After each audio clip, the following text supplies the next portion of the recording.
Yo, welcome back to my channel. This is the last Snow. You'll call me Snow for short.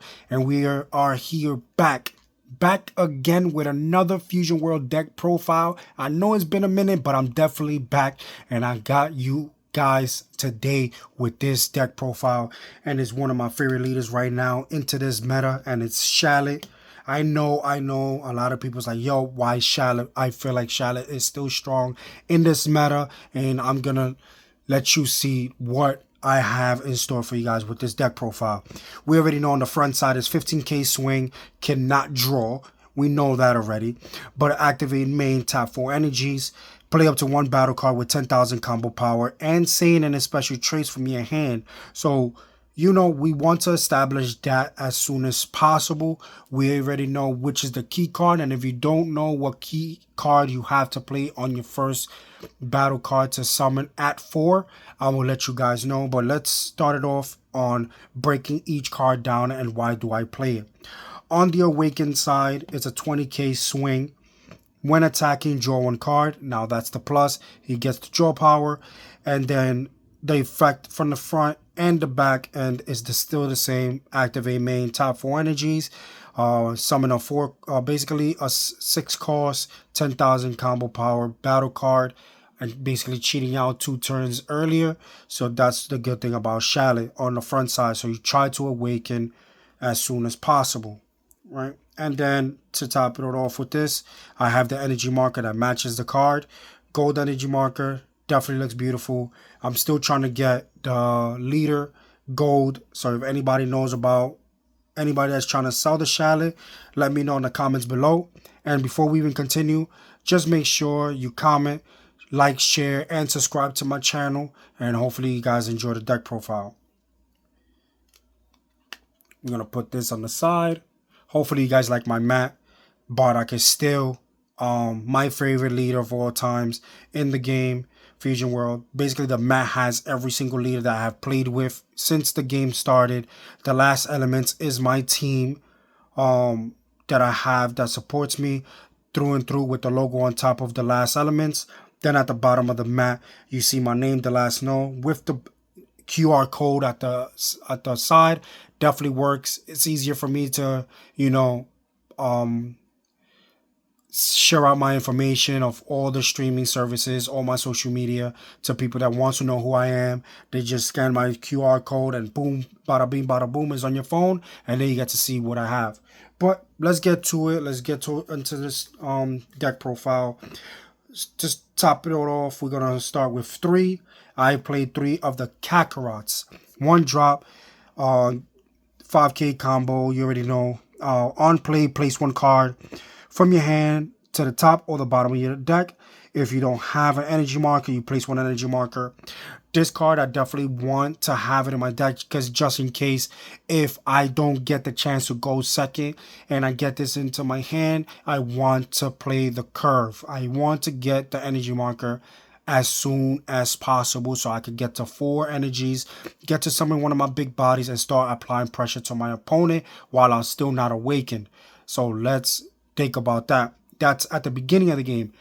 And during the ending, mid, or any situation of the game, Kakarot does come in handy because if you got a 6 drop in your hand that you want to summon, but you don't have anything to manipulate the top of your deck, Kakarot is there for it. You summon Kakarot, you place a 6 drop at the top of your deck, get the energy marker, and now you summon the 4 drop that you want to summon, either the Bardock or the Gohan that I'm going to show you guys later on, or even the UI Goku, and then you get to activate the effect of the battle cards with the Kakarot. So I'm playing 3 of those. I want to play the card at 4, but I didn't get to try to squeeze it, but I only have my deck at 51. Don't want to push it to 52, but if I do have to push it to 52, it will be an extra Kakarot because Kakarot definitely does help on curve, and it helps you out to manipulate the top of your deck to be a 6 cost to activate any of the 6 drops effect to pop off. Put this on top. Next up, I definitely changed it. I got playing 4 of the Bomas. It used to be Fashas, but I found myself in a lot of matchups and not having a UI on hand, not having Bardock on hand, or maybe a Gohan, or maybe a Vegeta. This will actually help me out to search the top 4 cards of the deck and actually see if I could pick out one of the cards that I might need. Because I found myself in a situation that I couldn't get the cards that I needed on time, and I ended up losing games or put myself in a position that I had to keep burning cards on my hand. And, yes, it's bad because you get to bottom deck the rest of the cards, but you're looking for the right card that you need in order to continue your turn by turn. So Boma definitely helps out a little bit more than Fasha or any cantrips that you actually try to use. I went back to the Boma because Boma actually gets what you need when you actually summon it, and then everything else gets bottom decked. But you got the card that you needed. So this is definitely a good card. The next one drop that I'm playing 4 of, which is the Nappa. Nappa's a 1-drop Self-Awakener, 10k combo, 5k attack. On play is a Self-Awakener, take a life. And then you look at the top 3 cards of your deck and rearrange however you want it. And I swear to everything, this card comes in clutch. A lot of people was not playing Nappa. They did not understand how Nappa works. Nappa actually helps you out because then you can manipulate the top 3 cards. That means if you got a UI on board, make sure the top card is a 6-drop. Then the next card is whatever it needs to be. Then the third card will be a 6-drop. Why? Because you could probably want to summon a Bardock to restand. There's a 6-drop right there, the third card. Or the Gohan, summon the Gohan. Flip the third card over because you already drew from the first 2 because of the UI. You activate the 6-drop again. Gohan gets to pop something off the board. So that's what you want to do. You want to make sure that you have a consistency on manipulating the top of your deck. You have the Kakarot that does it already. You have the Boma that actually searches for those cards. So now you have the Nappa and right now the Kakarot that manipulates the top of your deck to make sure that you have a 6 cards. So your 6 cards effects actually pops off. So right now we're in the right track on controlling the top of your deck and making sure that when you summon a 6 cards on 2 turns earlier, their effects actually starts activating. Last but not least with the 1-drops is the Chi-Chis. I'm playing 4 of the Chi-Chis. You already know it's a Self-Awakener, and then if you got it on the board, you combo the Chi-Chi and it's taking 1 card from your discard pile, and you already know you're going to try to take a 10k combo boost. So it goes from a 10k combo boost to a 20k combo boost to whatever body you have on the board, or even to your leader to just protect, or even go on the defensive side. But then at the same time, now I'm looking at Self-Awakening as well. Like I said, people will try to dry you out, try to not swing at you. Shallot does not draw cards on the front side. So you want to awaken as soon as possible and try to apply pressure to your opponent. So Chi-Chi does come in handy. So those are my 1-drops. Let's go to our 2-drops. And I really thought about this card very, very hard. And I feel like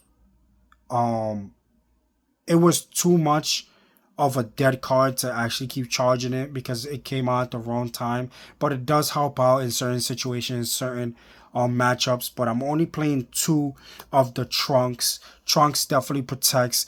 There's not that many leaders and matchups basically that can actually remove those 6-drops off the board easily. So that's why I'm not running 3. I used to run 3 of the Trunks, but now I'm actually running 2 because it's not necessary as what it was before, because this meta is totally different.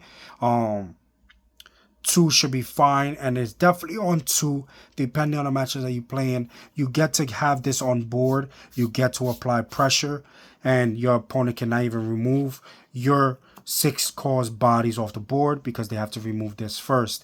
With the Kakarot being in the deck now, you actually get the energy marker that you need. So now with the energy marker up, the protection is up. So now your board is actually protected, and now your opponent has to work themselves around removing your 6 drops. They have to remove the 2-drop Trunks first. And is a Self-Awakener. Like I said, Self-Awakener definitely is needed in this deck. Next out on the 2-drop, we are playing 2 of the double strike Shallots. One thing that a lot of people didn't like, a lot of people play the Bardock, but realized that Shallot is a little bit better because you can squeeze in this 2-cost Shallot to swing for game on a double strike. That's 1. 2, his effect is to manipulate the top of your deck as well. You can only swing for double strike. Remember, you have to read the card. I've seen plenty of people making the mistake of not activating the effect. If you do not activate the effect to put a card from your hand to the top of your deck, Shallot does not, and you have to have a 6 cost on the board. Shallot effect will not activate to turn into a double strike. So there's 2 things that you really need to make sure that you have is the 6 drop on the field and taking a card from your life, from your hand, put it at the top of your deck, and actually activating the effect, then to swing for game. That's how the effect of Shallot works. So you get to manipulate the top of your deck. You don't even have to swing with him first. You could just summon him, manipulate a 6 cost on top of your deck, then pop off any of the other bodies on the board as a 6 drop and activate the effect before activating Shallots. So that's definitely good as well. Or even, let's just say if you want to remove something off the board, use the effect of Shallot, put the top card, make sure it's a 6 drop, activate the effect.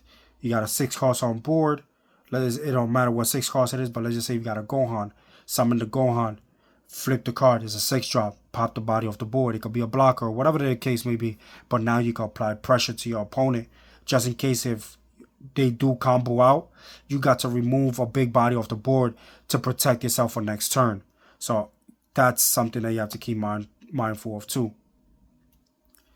Next up, on the 2 cost, and there's only 2 costs on play, but it's actually a 6 cost on the field and in your deck, which is 4 of the Vegetos. It's a 2 drop, 20k swing, 5k combo.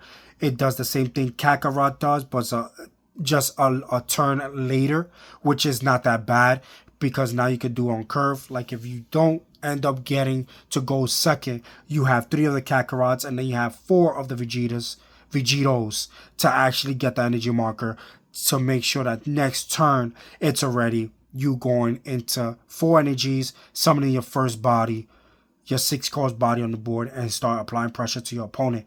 This is definitely good. And at the same time, you get to manipulate the top of your deck because late game this can actually help as well to manipulate the top of your deck.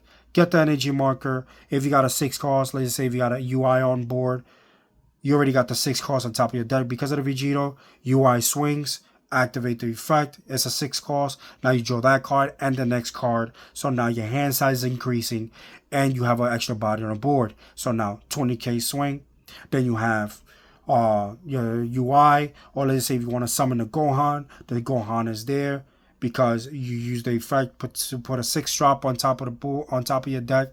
So now you can activate effective Gohan. Or even if it's the Bardock is already on board. Summon the Bardock, swing, then pitch, summon this. Not even pitch first, summon this, manipulate the top of your deck, pitch a card, swing with Bardock again, flip the card over from the top of your deck. It's a 6 cost, so now he definitely activates his swing to swing again, 35k swing, and you get to get the card back to your hand. So that's definitely good when it comes to this card. You got 7 cards. That's why I wanted to add extra Kakarot, because that would mean you have 8 cards, just in case you don't win the dice roll to go second, because people will try to make you go first to starve you to death. But having 7 to 8 is not that bad. 7 is not that bad. 8 will be great. So if you want to run it the way I have it, or if you want to run 4 and 4, is definitely fine as well. And at the same time, it's not going to be easy to remove the Vegeta off the board because it's actually a 6 cost. Now let's start with the big bodies. The bread and butter of the deck. 4 of the UIs. Definitely the great card is basically SS4 Goku just on crack, because it's a 6 cost that you can summon at 4, 30k swing, 10k combo on play. Take 1 card from your hand and put it on top of your deck, then swing. So Basically, you want to make sure that the top card of your deck is actually a 6 cost. So like that, when this UI Goku actually swings, you flip the card over, it's a 6 cost, and you basically draw that card and then the next card. A lot of people's like, oh, you only drawing one card. Is one card. At the end of the day, that's what I gotta say. You get to draw extra card. That's it. That's the good part. Yes, you get to put a top card. You're not losing anything. Yes, you regaining that card, but you get to draw a card at the same time. It's just like the 4-drop Goku. Yes, you get the energy marker because you get the energy marker with this only on play. But the 4-drop SS4 Goku, every time it swings, you get the energy marker. And if you burn the energy marker, you get to draw a card. But it's the same thing, just this one has combo power. I feel like this one is a little bit better because it's hard to remove because it's 6 cost. So this is definitely the bread and butter to the deck. And this is your go-to. When you get to 4 energies, this is the go-to card you always want to make sure that you play first because you want to increase your hand size. And then you want to protect this card from being removed from play. That's the goal of this deck. As long as you get to turn 3, right? With 4 energies, you activate this, you summon this, start swinging, right? Just leave it like that. Make sure you have combo in your hand because that's what you want to figure out. Just a combo out of it. Because 30k swing early is not easy to swing at. Trust me, your opponent's going to have to burn cards out their hand to do so. Then at the same time, that's why we have the Boma in the deck. Just in case if you don't get this off the first draw, mulligan next, and you still don't see it, but you have the Boma.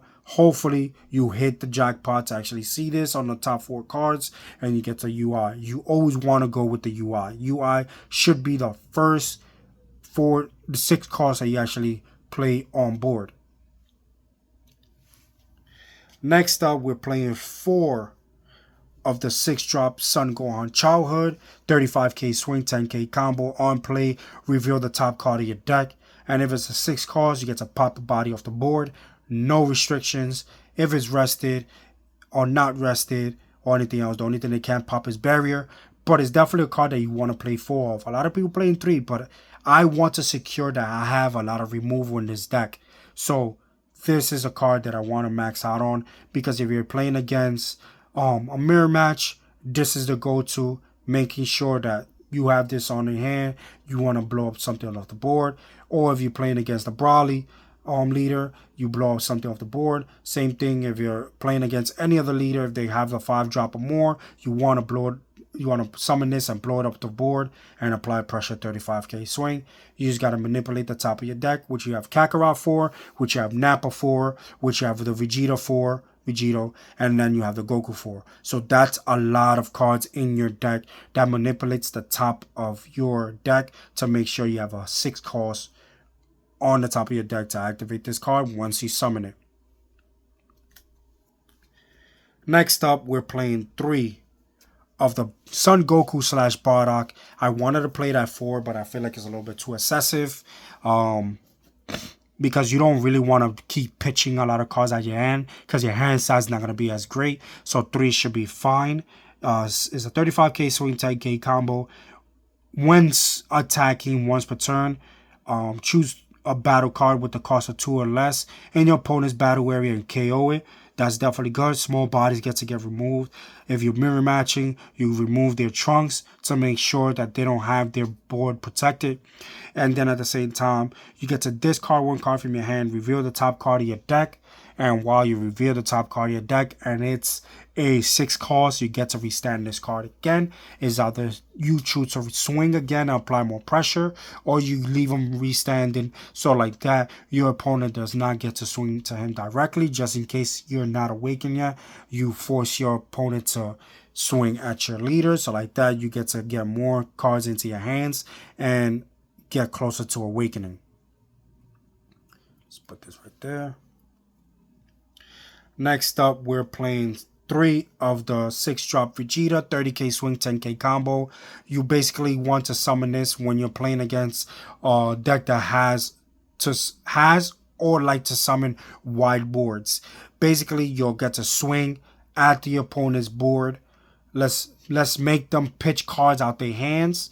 If they don't pitch cards and they just take the hit, if the other card is not worth sacrificing this card for it, so might as well just apply, just leave them rested, and then let your opponent try to swing at it and remove it. But sometimes you'll have situations that you don't want to even address the board. You want to apply pressure to your opponent's life, because they'll try to combo out of it.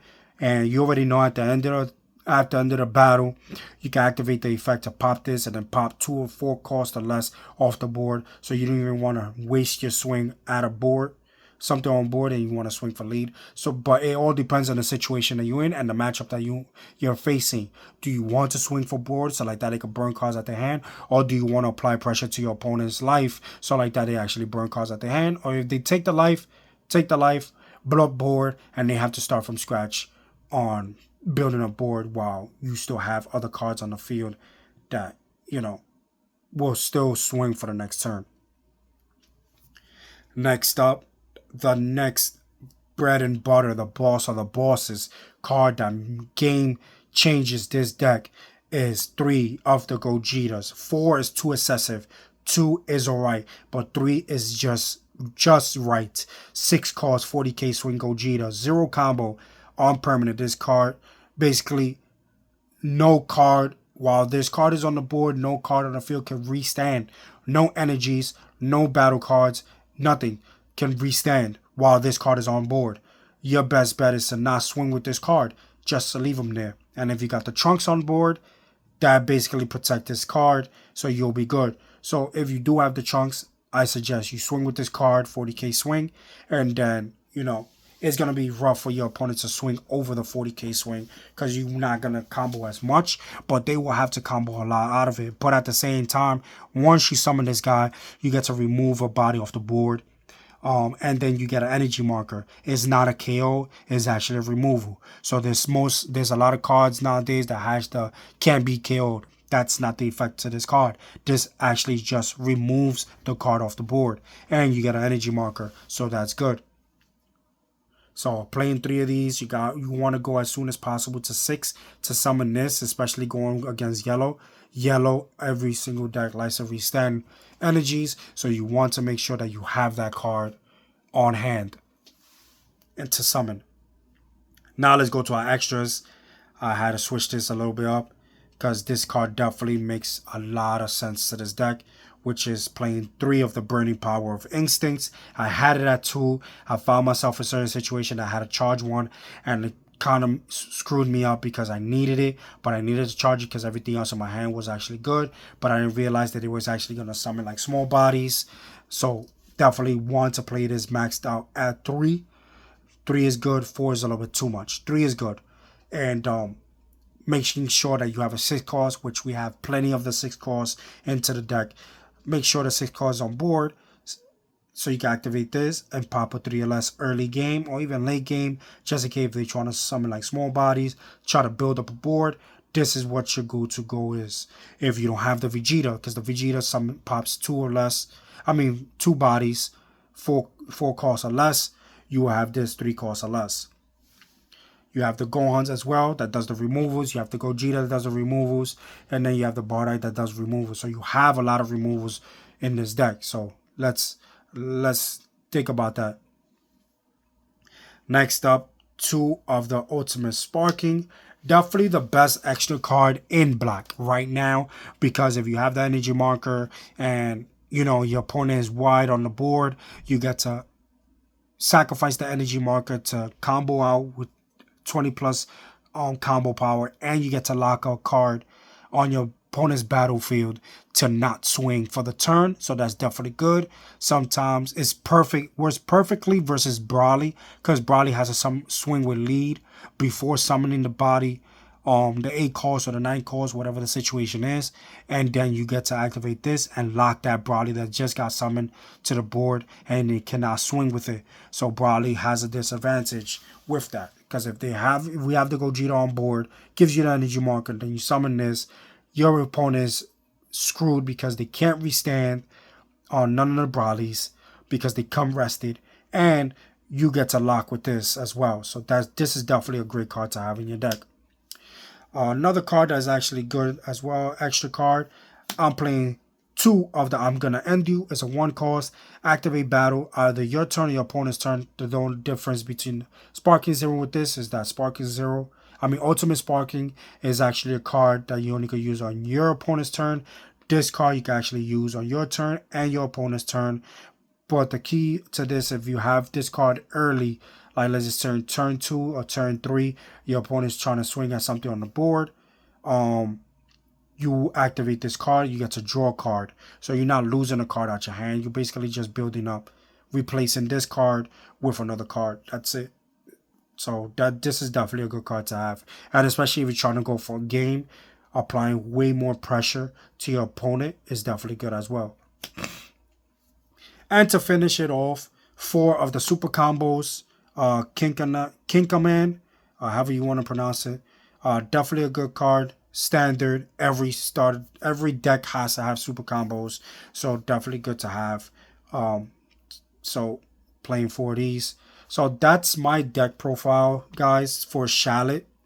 So if you guys definitely liked it, if you guys have any questions and concerns, the comment below, and we could definitely talk about it. But the reason why I have this deck the way I have it, because I've been testing it out a lot on this meta. It's definitely still strong into the meta. Is this the best black deck to play? I don't think so. I definitely feel like there's others that's actually better than this deck, but this deck is definitely good in the meta because it's hard to remove these 6 costs, and that's why I play a lot of removal cards, because going against opponents that actually could summon 2 to 3 bodies per turn when you only could summon 1, depending on how many energies you have, you want to make sure that you have removals, so like that they start from scratch again, so they don't have multiple swings at you. They burn cards out their hand and you still got a board, and then you just start applying pressure to the board and then forget about them swinging, because there's a lot of leaders nowadays that needs to awaken. Shallot don't need to swing, so they have a rough time to awaken, because now they have to awaken themselves. So what's the game plan? Your game plan is actually to apply pressure to the opponent's board.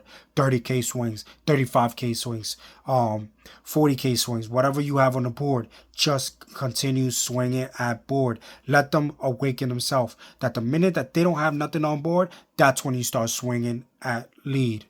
All right, so thank you guys for actually sitting here and watching my deck profile. Hopefully you guys like it, and definitely tune in on my next deck profile, because I'm definitely going to continue doing deck profiles on decks that I like to use. So hopefully you guys like it. Like, share, subscribe to my channel, and yeah, I definitely see you guys on the next one. Laters.